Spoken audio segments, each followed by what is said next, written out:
Hey, all, this is Keith with the Common Sense Practical Prepper podcast with your 1-minute survival tip for January 19th, 2025.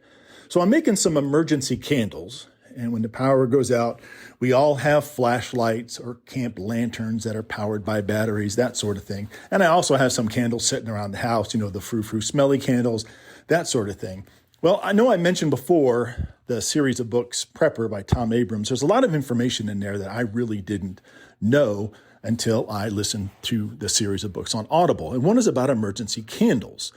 In the book, the character used beeswax candles, and he goes into detail on why they chose beeswax and cotton wicks. So beeswax burns cleaner than your paraffin wax, that's petroleum-based, well, some other waxes. And the cotton wicks, they burn clean as well. There's less soot, and the beeswax candles give off a better light, I guess you could say.